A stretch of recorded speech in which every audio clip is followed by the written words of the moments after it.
Hey, hey, hey! Selamat bergabung kembali di channel BB69. Sobat BB69, pada episode kali ini sudah bergabung dengan saya, teman kongko BB69, yakni Mas Dian dari WV Corner. Apa kabar nih, Mas? Alhamdulillah, kabar baik. Sehat ya, Mas? Puji Tuhan, sehat nih kita. Nah, Amin, Mas, amin. hari ini kita pengen ngomongin soal sebuah serial yang sempat booming nih, bahkan istilahnya waktu itu pas zamannya tahun lalu nih, pas zaman kita Ya, awal-awal pandemik. Nah, ini nih serial ini begitu menghibur dan istilahnya begitu mencuri perhatian banyak orang nih. Dan kali ini nih baru aja keluar nih season keduanya, judulnya Into the ya, Night. Gimana nih Mas? ya, oke. Udah nonton kan pastinya ya? Udah. Hmm, Season 2 sudah selesai semua. sudah selesai semua. Nah, Hmm. waktu season pertama tamat, pas season pertama habis, ya menunggu Ya, season keduanya itu ekspektasinya apa tuh? Harapannya apa? harapan saya adalah dilanjutkan ke season 2 dulu. Karena kan Netflix itu kan kayaknya per tahun lalu itu cukup gencar untuk meng-cut dan meng-cancel series-series yang di luar ekspektasi mereka gitu. Sementara Into the Night ini saya melihat waktu itu penontonnya belum banyak gitu. Saya nonton tuh di kloter awal gitu. Dan saya melihat waktu itu kok kayaknya dikit ya yang nonton series ini. Padahal keren banget nih menurut saya. Saya bahkan waktu itu buat review juga waktu itu masih di YouTube dengan thumbnail saya buat judulnya wajib lanjut ke season 2 gitu. Uh, untuk series ini karena saya mengharapkan hal tersebut gitu karena untuk season 1 ini untuk sebuah series yang underrated saya bilang masterpiece banget ceritanya gitu dan alhamdulillahnya akhirnya di beberapa bulan kemudian Netflix mempublish akan dibuat untuk season keduanya dan pada akhirnya ternyata tayang di tahun ini nggak nyangka juga cukup cepat ya di jarak setahun untuk sebuah series yang kurang ditunggu-tunggu bisa dibilang kan kalah populer gitu dibandingkan dengan Money Heist atau Stranger Things dan series-series Netflix populer lain gitu dan uh, untuk season 1 ya nih karena kita masih bahas yang sebelumnya saya suka banget sih bisa dibilang ini pengemasan ceritanya dari segi adrenalin benar-benar memicu ketegangan tensi tingkat tinggi gitu. Jadi saya waktu itu amat menantikan season keduanya.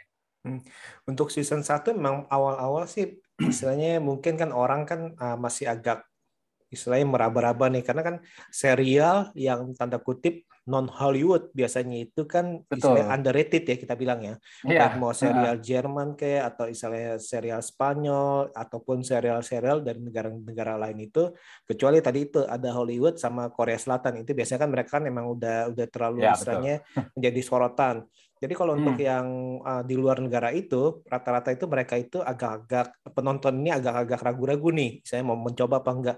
Tapi kalau saya lihat ini kayak Into the Night ini prosesnya ini kayaknya mereka itu para penonton itu jadi mendengar dari mulut ke mulut ya. Oh, ini bagus nih, ini bagus nih. Jadi mencoba. Iya, Ternyata ya itu betul. perlahan-lahan itu akhirnya mulai populer nih dalam arti. Itu kalau menurut saya benar gak Mas? Ya, betul betul. Ya kurang lebih gitu. Kalau di Netflix itu kan nggak semuanya dipromosikan dengan gila-gilaan gitu. Cuma kalau di akun Netflix Indonesia aja kita bisa lihat kayaknya serial atau film yang dipublish di boom gitu. Kayaknya itu aja gitu. Sementara untuk serial-serial yang kurang populer tuh paling cuma satu dua post gitu. Tapi sementara ya mungkin itu kayak komunikasi antar fans di sosial media yang mengatakan bahwasanya oh serial ini bagus loh gitu atau mungkin kayak di akun-akun yang bahas tentang pop culture juga beberapa udah mulai mempublish Into the Night ini sampai akhirnya di Indonesia pada akhirnya cukup populer meskipun tidak sepopuler serial lain ya tapi maksudnya di sini bisa lebih dikenal dan pada akhirnya di season 2 ini masuk top 10 ini loh top top ininya di Top Netflix Watch. untuk ya untuk ya, pekan pertama penayangan untuk kemarin sudah saya cek dan wah cepet juga gitu udah banyak penontonnya. Nah, pas waktu season pertama itu yang Mm-hmm. membuat Mas Dian mencoba menonton serial ini apa nih?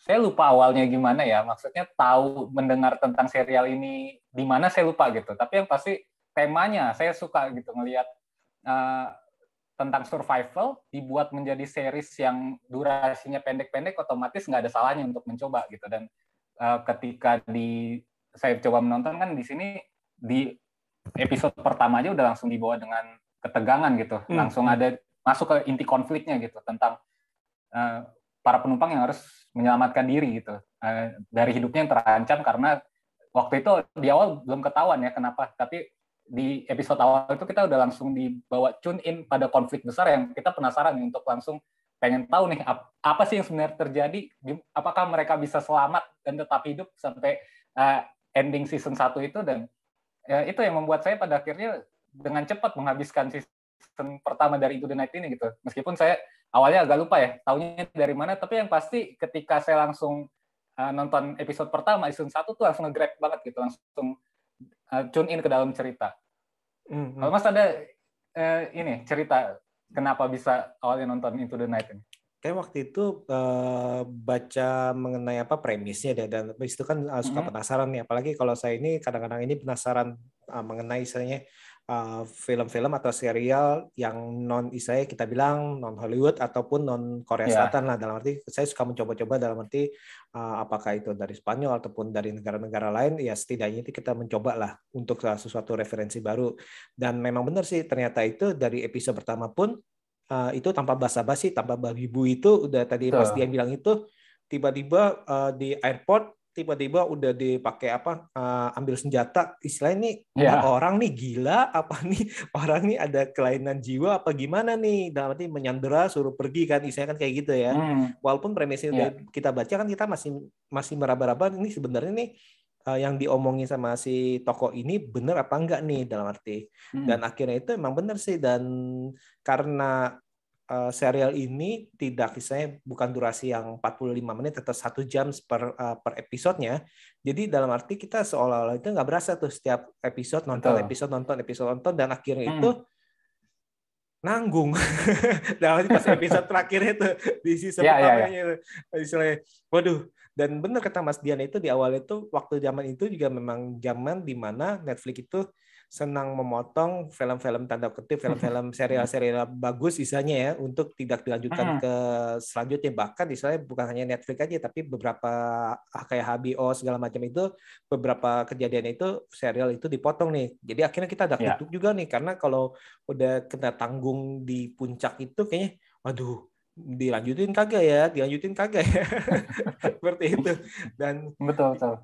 Dan akhirnya pas udah kena tanggung gitu ya kita bersabar, dan emang bener sih ternyata nggak berasa sekarang udah keluar ternyata ya.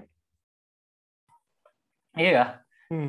Dan meskipun ini ya, kalau itu kemarin kasusnya mungkin saya bandingkan dengan Money Heist ya, karena nggak jauh dari segi penayangannya, jaraknya sama-sama 1 tahun kurang lebih, dan cuma selang beberapa pekan gitu. Kalau untuk Money Heist sendiri saya cukup banyak detail-detail yang saya lupa gitu dari season terakhirnya, yang bahkan saya menulis di review saya cukup keteteran untuk langsung masuk ke ritme cerita. Tapi sementara untuk Into the Night ini mereka nggak langsung terlalu cepat gitu, tapi ada sedikit hal-hal yang membuat kita cukup ingat dengan karakter-karakter yang dibawa di season kedua ini yang masih survive. Jadi meskipun saya lupa di awal ini siapa-siapa aja, tapi saya berhasil mengingat kembali berkat setup ceritanya yang cukup rapi gitu untuk season keduanya. Karena mereka itu kayaknya cukup perlahan-lahan itu juga untuk mengenalkan kembali istilahnya tokoh-tokoh yang survive ya, berarti memunculkan kembali tokoh-tokoh penting yang di season satunya itu menjadi sorotan dan hidup gitu. Dan istilahnya konfliknya, nah ini dia nih, konfliknya itu dibangun dari mereka ditambah dengan tokoh-tokoh baru nih. Nah, ya. Nah, sebelum kita masuk ke season keduanya, season pertama itu yang paling menarik itu apa tuh, Mas? Yang paling menarik menurut saya ini karakterisasinya, karena beragam, mereka itu dari berbagai macam negara dengan segala stereotip dari negara masing-masing, dan itu kuat banget gitu, masing-masing itu benar-benar ditonjolkan, bahkan kayak sifat dari negara ini, sifat dari negara itu yang memeluk agama ini. Terus juga itu benar-benar kayaknya mereka risetnya cukup dalam gitu untuk tim produksinya gitu, yang bahkan nggak cuma sampai di situ, aktor dan aktrisnya pun dari berbagai macam negara, jadi benar-benar satu buah hal yang niat banget gitu. Jadi menurut saya yang cukup kuat dan menonjol dari season pertama adalah keberagaman karakterisasinya, dan itu berhasil gitu. Yang bahkan hebatnya lagi, ini kayaknya aktor-aktor yang di luar Hollywood ini mungkin cukup yang top gitu di negara mereka mungkin ya, karena saya pernah menemukan si Ayas itu yang dari Turki itu, saya pernah nonton juga serial Netflix judulnya The Protector, dan dia adalah karakter villain utamanya gitu. Setelah saya nonton Into the Night, dan sepertinya emang dia aktor top di negaranya gitu, di Turki, dan berhasil masuk ke Into the Night, mendapat peran yang penting juga, dan dikumpulkan menjadi satu dengan aktor aktris lainnya. Itu sih satu hal yang benar-benar keren gitu, nggak cuma sekedar aktor dari satu negara tapi ceritanya dari negara ini negara itu, tapi mereka benar-benar mengumpulkan dari berbagai macam negara, dan karakterisasinya cukup kuat, risetnya cukup dalam, stereotip masing-masing gimana sih gitu, dan itu jadi satu poin yang saya selalu ingat untuk season pertama. Betul sih, kayak si apa yang berperan jadi Sylvie itu, si Pauline itu kan juga dari Belgia kalau nggak salah ya, dan dia itu juga sudah main di beberapa film sih, kayak Lost Paradise kalau nggak salah, terus The Nun, terus ada apa The Lion Sleeps Tonight. Terus tadi itu benar sih yang Mas bilang itu, tadi itu yang main jadi Ayas itu si Mehmet Kurtulu ya kalau nggak salah ya. Nah, saya nggak tahu namanya. Nah itu benar tuh, main di The Protector, terus habis itu sempat nonton main juga di Short Sharp ya, ini kalau di sini nih Short Sharp Shock, dan emang sama di Big Game, dan itu emang mereka itu yang tadi Mas bilang itu bintang di negaranya masing-masing yang dikumpulkan menjadi satu nih di dalam film ini nih, dalam arti kayak si apa si yang main jadi Richard tuh Rick ya, si Rick itu tuh yang yang nyebelin. Kalau saya sih sebel sih, gergetan dari season pertama pun gergetan sih sama dia sih. Nah itu dia juga dari Belgia. Nah itu emang bener sih Mas. Dalam arti ini aktornya memang bukan main-main, dan tadi itu Mas sempat bilang itu karakternya pun menggambarkan dalam arti ciri khas, bahkan yang konflik yang hampir di episode puncak kan tuh konflik di markas NATO tuh yang nyindir soal apa negara Italia dan itu tuh ya. Oh iya ada Terenzio sama si kalau nggak salah sama si Ayas ya. Turki sama Italia itu kan saling nyindir tuh, akhirnya itu konflik, dan itu kayaknya memang nyindir dalam arti yang ada di kehidupan nyata tuh, dan itu dimasukkan di sini seperti itu. Dan emang sih benar sih, selain daripada konflik dan karakternya tentunya ya tadi itu gimana cara kita menghindari matahari kan ya pasti kan ada di atas nih dalam arti, dan bahkan orang yang masuk di rumah pun waktu itu kan dibilang kan tidak selamat ya, bahkan dalam arti udah masuk rumah pakai gordeng supaya nggak kena sinar matahari, ternyata itu pada mati semua tuh istilahnya. Nah itu menariknya sih situ tuh, dalam arti gimana nih kalau di season pertama itu mereka melarikan diri dari cahaya matahari itu tuh. Nah kita juga dibuat bingung nih gimana caranya nih. Nah itu di season 1 ya Mas ya. Ada hal-hal menarik lain lagi nggak Mas yang notable di season pertama? Mungkin selain karakterisasi dari segi stereotip, saya merasa latar belakang mereka juga cukup menarik gitu. Kayak jadi saling melengkapi gitu. Kayak si Sylvie punya pengalaman menerbangkan, meskipun dia pilot helikopter, terus juga ada si Jakub sebagai mekanis, terus juga kayak si Laura dia bidan, dia perawat tapi pada akhirnya menyelamatkan itu kan. Nah, jadi karakterisasi dari latar belakang mereka juga cukup lengkap gitu. Jadi kaya akan karakter banget gitu, nggak cuma di belakang mereka ini, kayak si Ines aja ternyata DJ, terus juga kenapa mereka ada di pesawat itu tuh diceritakan dengan baik gitu, kayak siapa yang pengen menebar abu suaminya itu saya lupa siapa, terus juga kayak kenapa pada mau terbang ke Rusia ya kalau nggak salah ya, itu punya alasannya masing-masing dan diceritakan kenapa pada akhirnya mereka jadi satu pesawat gitu. Jadi ini satu hal yang saya bilang berhasil banget dari segi writing untuk penokohan di season 1 ini. Makanya saya kalau ditanya tentang season 1 pasti saya lebih fokus ke penokohannya yang top banget sih.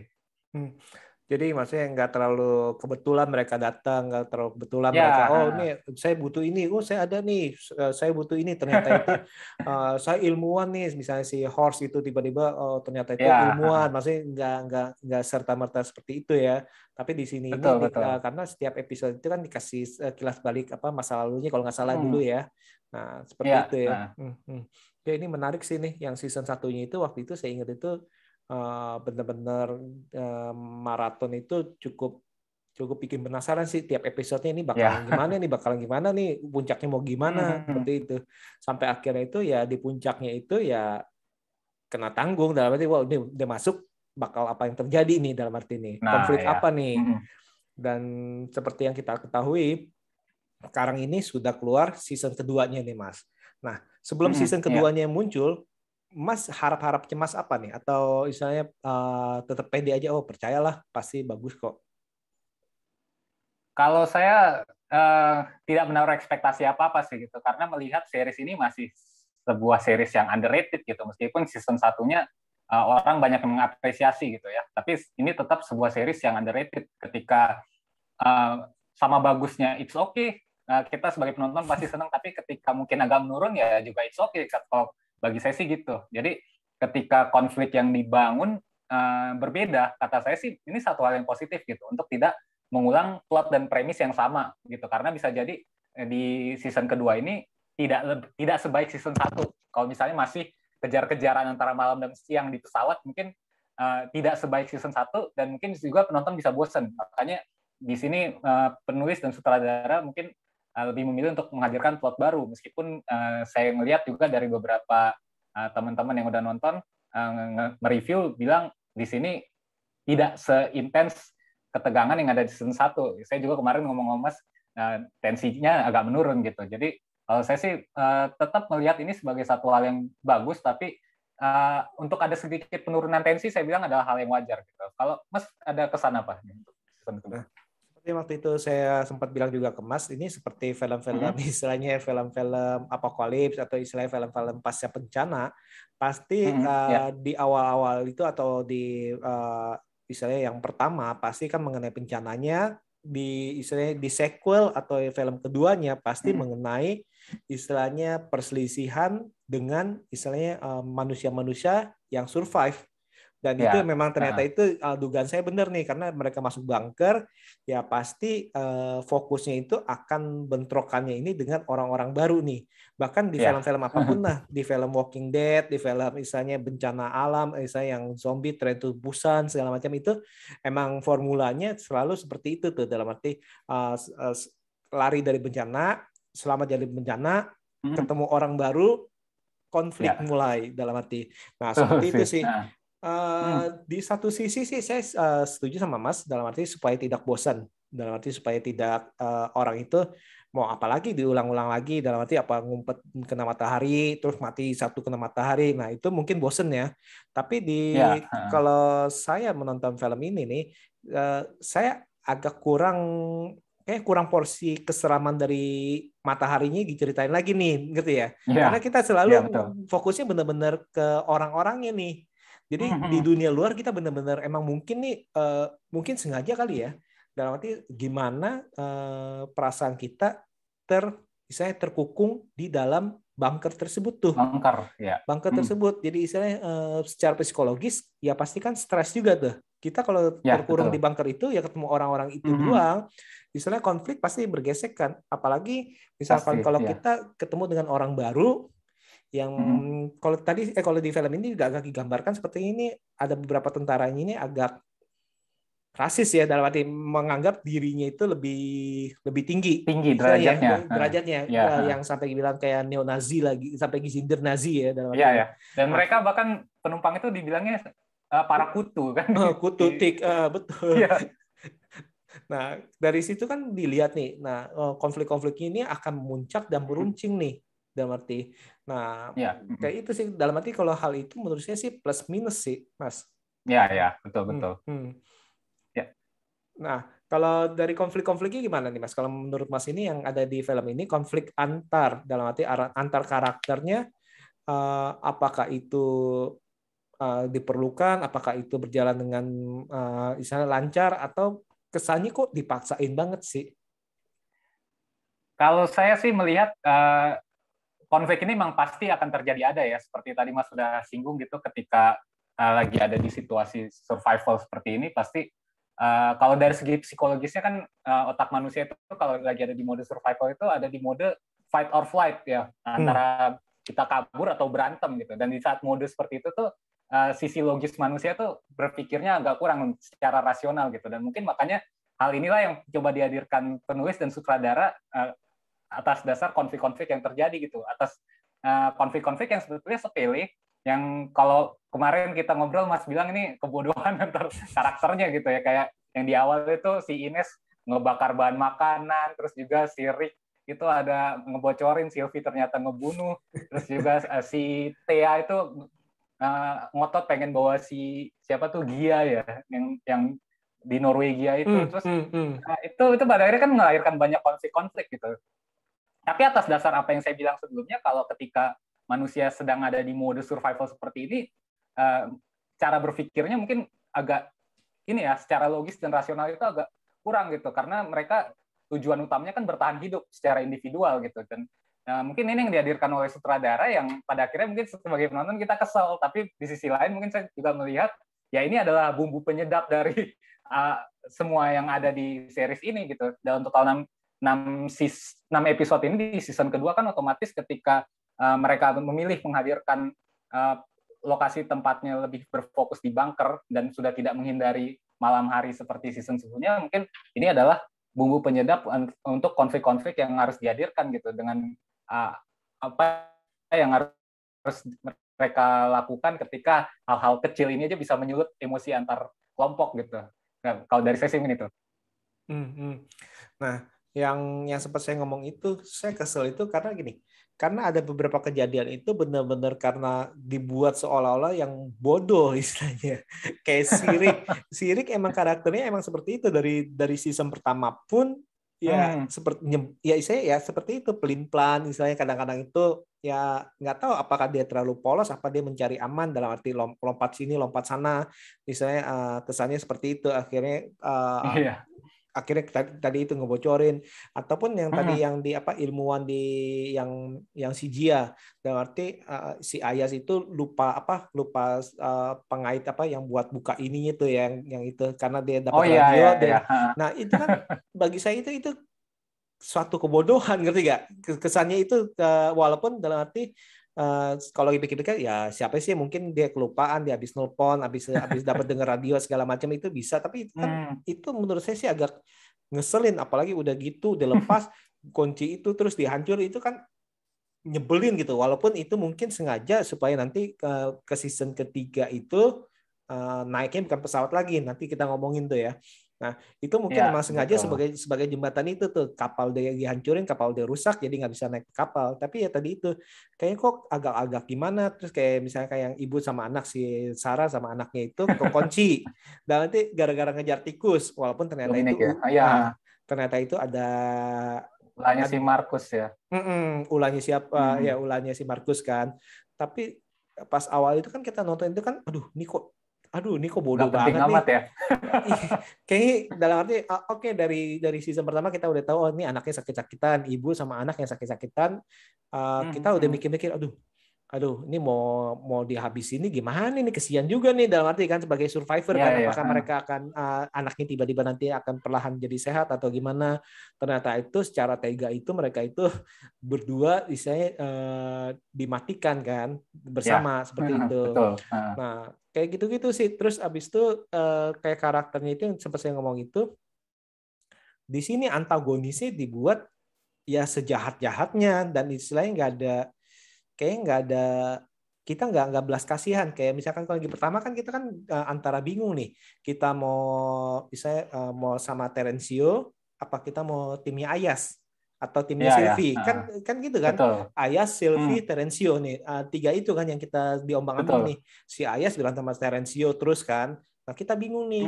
Tapi kan itu kan di kalau di season pertama itu dibangun mana nih yang baik, mana yang jahat, itu nggak ada. Masih abu-abu lah ya. Masih abu-abu, masing-masing itu mempunyai alasan yang kuat, mempunyai istilahnya motif yang kuat. Di satu sisi itu sama-sama mencurigakan. Ini kok tega nih mukul si Ayah sampai jatuh, sampai istilahnya mau mati ditinggalin. Terus yang ini yang pramugari itu yang sama 3 tentara itu ditinggalin. Istilahnya kan kayak gitu kan kita kan. Tapi kita masih dibawa, ada sisi baiknya, ada sisi kelamnya nih. Misalnya dark side, ada light side dari masing-masing karakter. Nah, di season kedua yang saya agak-agak kurang ininya, kenapa yang baik jadi baik banget, yang jahat jadi jahat banget. yang ngeselin tuh si Rick jadi ngeselin banget. Kayaknya saya sampai saat ini walaupun dia jadi pahlawan saya tetap aja kesel sama dia sih karena dia ngacauin semua sih. Kayak gimana Mas kalau menurut Mas? Iya ya, setuju saya. Emang di sini dari segi pengkarakterisasiannya kurang banget gitu dibanding season 1 yang tadi saya udah singgung, wow banget gitu dari segala sisi writing-nya gitu ya, baik dari segala stereotip, latar belakang, dan lain sebagainya gitu. Tapi di season 2 itu saya hampir tidak melihat itu sama sekali gitu. Mereka seragam, sama semua. Para penumpang ini nggak ada keberagaman variasi karakter lagi nih. Terus juga yang untuk pihak antagonisnya, para militer itu juga ya mirip-mirip gitu. Antara satu dengan lainnya tuh nggak ada sesuatu hal yang mencuri perhatian kita untuk menggali lebih dalam dibandingkan mungkin di season pertama kita bisa melihat hal itu di Terenzio gitu, tapi kita juga bisa menaruh simpati ke dia gitu. Tapi untuk yang saat ini tuh terlalu seragam gitu, terlalu plek-plekan ya karakternya begini. Untuk para penumpang juga yang saya amat sayangkan gitu. Season 1 kan variasi banget karakternya, tapi di sini cenderung seragam aja. Kalau ada konflik juga terbilang cukup mini gitu antara mereka dan tidak memperlihatkan latar belakang mereka yang cukup bervariasi itu sebagai sifat mereka itu kurang ditonjolkan gitu di season kedua ini. Jadi itu yang saya merasa cukup kurang di season kedua ini ya, jomplang gitu dari season satunya di segi pengkarakterisasiannya.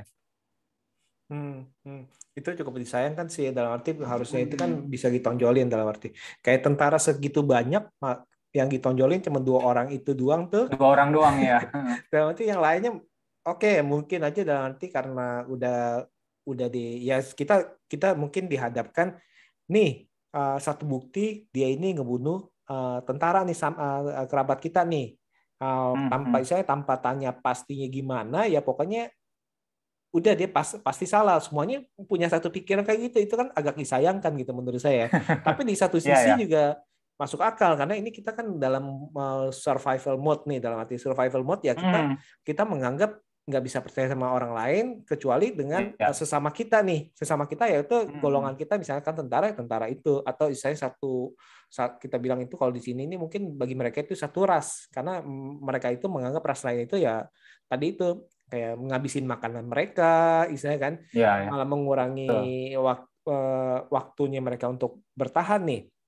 Dan nanti seharusnya itu mereka bisa bertahan dengan makanan mereka selama berapa sekian hari, dengan tambahnya orang yang masuk, survivor yang lain yang dianggap tanda kutip kutu, yang yang tidak layak, dalam arti itu kan suatu pemikiran yang waktu itu terjadi di zaman Perang Dunia II tuh, Hitler ya, dalam arti kan ternyata itu kesannya itu di sini nih dimasukkan nih sampai disindirkan, lu ini kayak Nazi istilahnya gitu kan. Dan ternyata ya itu model survivornya itu akhirnya itu memberikan atau menampilkan jati dirinya sendiri, Mas ya. Iya, betul. Nah, kalau dari yang season 2 ini yang paling menarik apanya ini? Kalau kita membandingkan dari season 1 sih saya tidak melihat hal yang lebih gitu dibandingkan season 1 ya. Tapi ini tetap worth it gitu untuk ditonton dan dilanjutkan gitu. Tapi kalau untuk yang paling menarik ya mungkin saya melihat di sini ada sebuah bridging besar gitu. Karena kita melihat nggak cuma pihak militer dan pihak penumpang aja, tapi ternyata ada pihak ketiga yang masih misterius tuh. Yang mungkin awalnya disorot ya ini ya, ketika bandara itu diserang. Yang dari pihak militer ini mikir yang nyerang itu Rusia, tapi ternyata Rusia juga diserang. Itu kan jadi sebuah tanda tanya nih. Wah, ternyata masih ada pihak lain ketiga nih yang pihak ketiga yang sepertinya dialah antagonis sesungguhnya, yang bahkan sampai ending season kedua ini belum terjawab gitu. Yang ada lagi yang bertahan di kapal selam itu orang-orang yang kita nggak tahu itu siapa gitu. Jadi mungkin season kedua ini cukup menarik untuk melihat bahwasannya masih banyak orang-orang lain yang bertahan yang kita nggak tahu perannya itu apa gitu. Dibandingkan dengan mungkin dari segi pengkarakterisasiannya agak kurang ya, tapi saya melihat sisi menarik di season 2 ada di situ. Karena dalam arti di sini di season kedua ini mungkin yang tadi Mas bilang itu sebagai bridging nih, dalam arti konfliknya itu untuk membawa ke konflik yang lebih besar nih.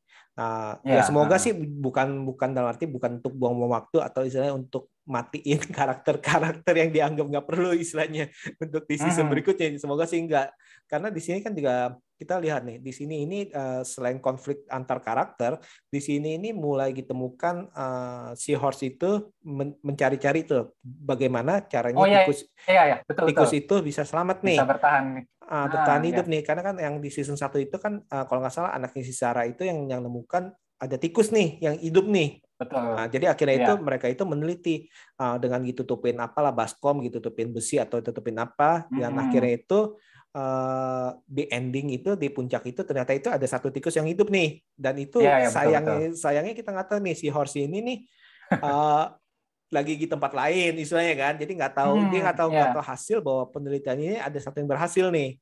Nah itu kan juga kita juga buat penasaran sebenarnya apa nih, apakah lapisannya atau ke apanya yang membuat tikus itu hidup nih, ini jadi pertanyaan nih. Ya, betul. Terus yang berikutnya juga yang tadi Mas bilang itu ya kita nggak tahu apakah pihak istilahnya kan ada pihak ketiga nih. Nah, nanti yang dari Rusia mengaku dihancurin, tapi yang itu kalau nggak salah di Jerman ya kalau nggak salah ya. Yang satu lagi Jerman itu bilang dihancurin nih, saling nuduh nih. Dan kita nggak tahu apakah sang sutradara atau penulis naskah itu sengaja membuat kita berpikir bahwa ini kapal selam nih yang jahat nih, atau ternyata itu ada pihak lain. Nah iya juga, saya juga mikirnya begitu. Kapal selam ini tidak terlihat seperti orang antagonis soalnya ketika dia keluar dan berlari menuju itu bunker yang di Norwegia itu. Apakah kapal selam itu sebenarnya itu beneran jahat tapi pura-pura baik karena memperebutkan istilahnya benih atau bibit yang bisa hidup tuh, ya kan? Kan karena di CGI itu kan peneliti bibit yang bisa hidup di tanpa matahari ya. Kan itu kan karena ngomongin soal bahan makanan yang nggak bakal ada di luaran karena udah pada mati semua kena radiasi. Bahkan kalau nggak salah itu di season 1 pun itu katanya itu makanan rasanya berubah tuh kalau nggak salah, kalau saya nggak salah itu. Dan itu kan karena kena radiasi dan akhirnya mereka juga nggak berani makan lagi kecuali kalengan istilahnya kan. Nah ini dia nih dalam arti saya sih cukup berharap nih di season 3-nya ini dimunculkan sesuatu yang baru, yang wah nih Mas. Kalau Mas gimana Mas? Sih. Ya, kalau saya melihat di sini satu pertanyaan besar yang sangat misterius itu belum terjawab adalah apa yang sebenarnya terjadi dengan matahari di buminya Into the Night ini gitu. Itu kan dari 2 season itu belum terjawab sama sekali, dan bahkan season kedua mereka udah terlalu sibuk dengan konflik yang ada di bunker sampai mereka kayaknya tidak menyinggung hal itu sama sekali gitu, yang bahkan cuma ya penelitian Horse itu aja yang jadi kunci pada akhirnya. Jadi saya masih sangat penasaran apa yang sebenarnya terjadi sih sampai akhirnya matahari ini bisa membunuh sebegitunya gitu. Yang mudah-mudahan sih di season 3 itu cukup terjawab gitu, yang juga nanti mungkin ada pihak ketiga atau pihak keempat yang mudah-mudahan konfliknya bisa lebih bagus lagi di build up-nya dibandingkan season kedua. Iya sih, soalnya dalam arti jangan-jangan ibarat kata kayak The Walking Dead istilahnya, ya ataupun film-film survival lain itu istilahnya ya udah apa yang udah terjadi ya terjadi, nggak usah mikirin kenapa penyebabnya matahari jadi gitu. Ya ini nih sekarang ini survival. Pokoknya mataharinya udah nggak bisa diapa-apain dalam arti mungkin ya. Kecuali mungkin dalam arti nanti dikirim ke kirim misi angkasa luar kayak ala-ala Armageddon mungkin. Tapi kayaknya sih kalau kali ini mungkin nggak sampai sana kali ya. Kayaknya sih mungkin sih ke arah-arah bagaimana mereka itu survive dan istilahnya melanjutkan membuat istilahnya koloni baru nih. Apakah yang kapal selam, bayangin aja itu kapal selam dia harus nyelam seberapa dalam, apakah karena matahari tidak bisa menembus atau kapal selamnya itu terbuat dari bahan yang ternyata itu secara mereka sadar nggak sadar itu nggak bisa terkena radiasinya. Nah itu kan kita nggak tahu. Bisa jadi ya. Betul. Terus kan kita juga mikir juga nih kayak nyari bahan bakar untuk pesawat terbang aja susah, apalagi nyari salah satunya nyari bahan bakar untuk kapal selamnya gimana tuh cara mereka tetap operasional. Itu kan pasti kan mereka walaupun nyelam itu kan pasti kan harus operasional, kan harus pakai bahan bakar, kan pasti kan betul. nggak main-main seperti itu.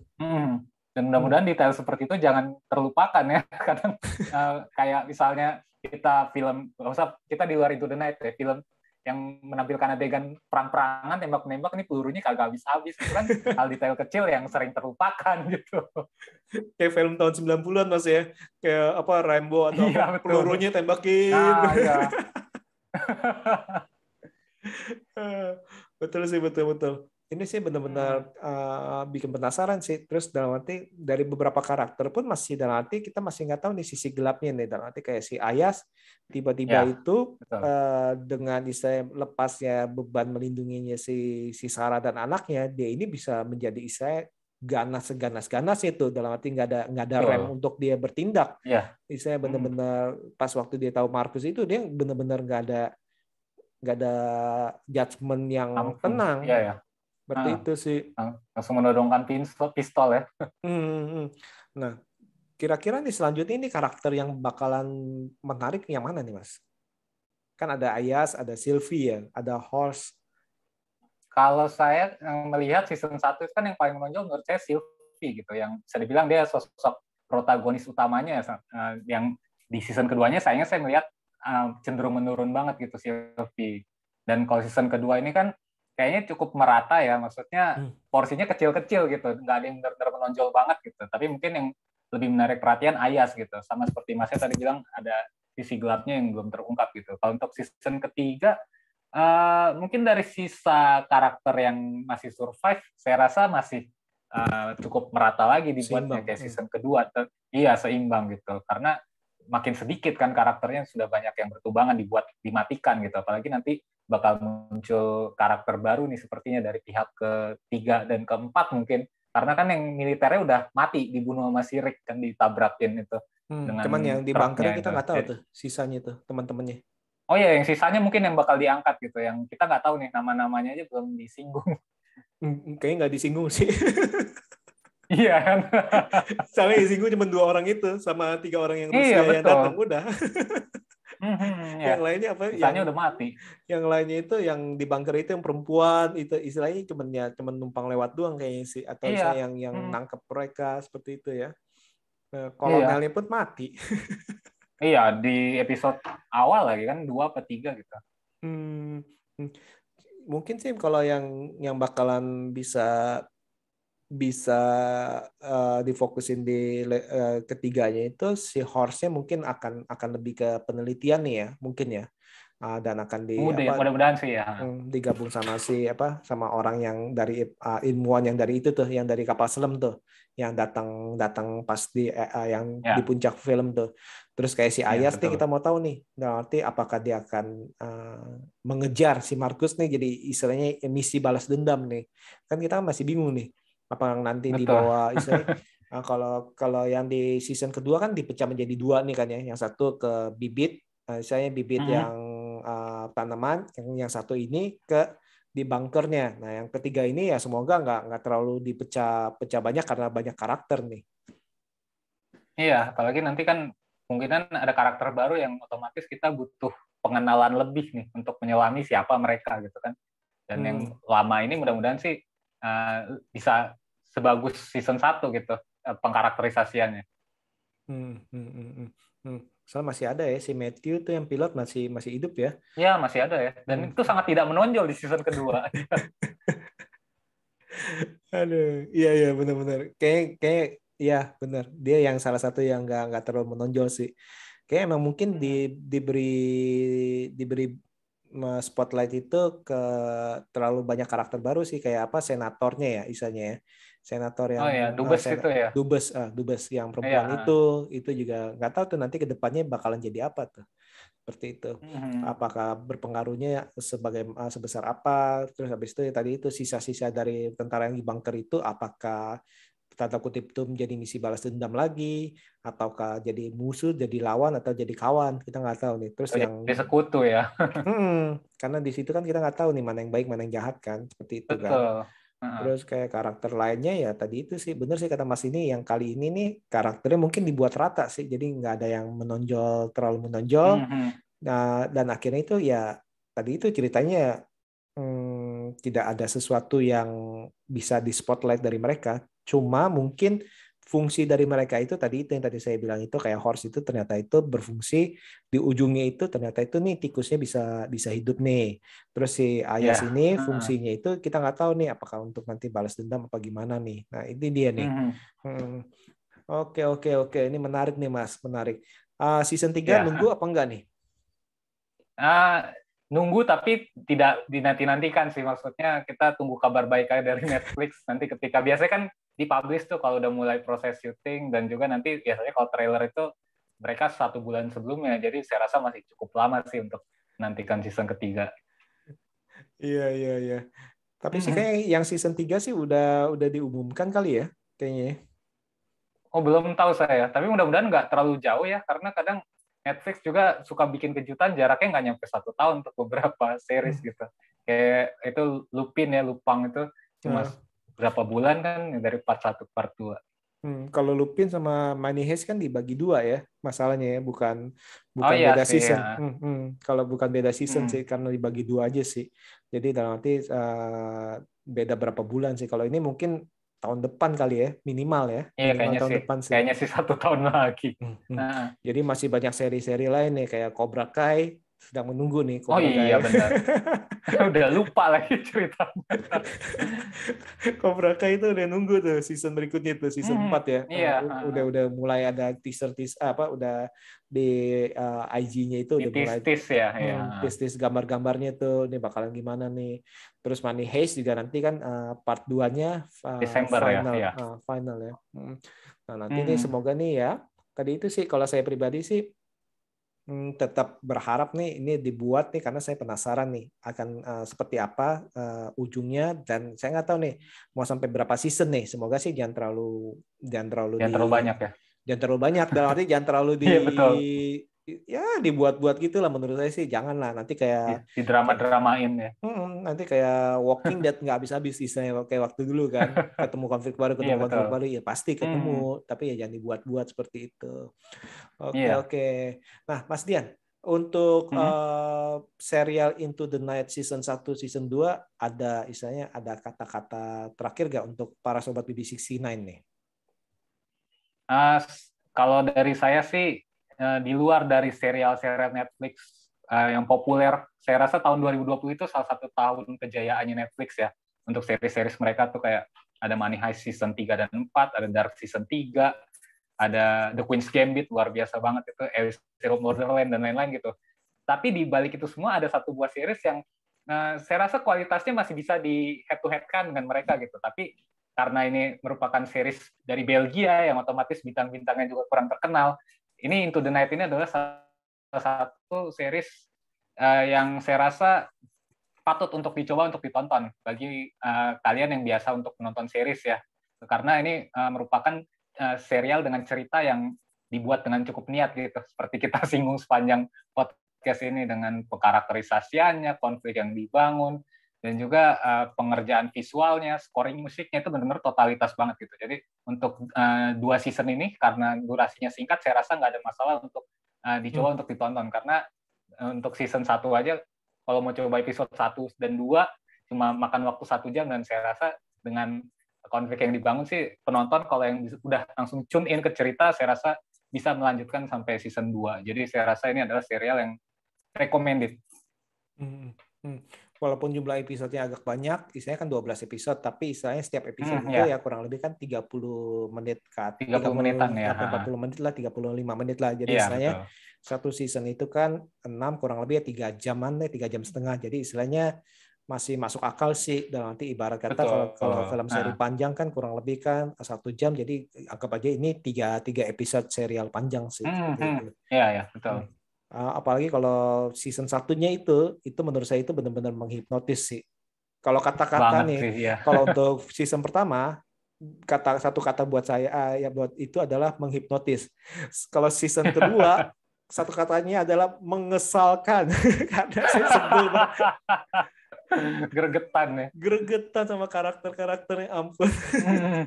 Apalagi si Eric sih, tapi ya udah itu kan sebuah tontonan, dan akhirnya itu ya membuat ceria dalam hidup kita juga. Nanti ini kayak nonton sinetron juga nih, ternyata saya bisa gregetan juga nih sama karakter ini nih. Iya betul.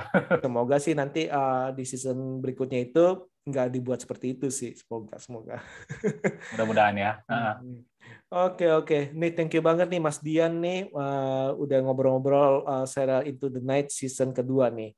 Kita Ya, berharap siap, nih, Mas. dan nanti untuk para sobat BB69 istilahnya jangan ragu untuk mencoba istilahnya serial-serial atau film-film yang non Hollywood ataupun non Korea Selatan istilahnya. Film-film dari negara Betul. manapun itu atau serial dari negara manapun itu dicoba aja. Banyak dari Jerman, dari Polis, dari istilahnya dari Spanyol dan lain-lain, Turki. Nah, Ya. itu dicoba. Kenapa? Karena itu akan membuat istilahnya referensi-referensi film kita juga lebih banyak, dan kita akan melihat oh ciri khasnya seperti ini tuh, oh ciri khasnya seperti ini kok, dan itu akan misalnya supaya kita juga nggak bosan juga nih, itu lagi begitu lagi caranya gini lagi seperti itu.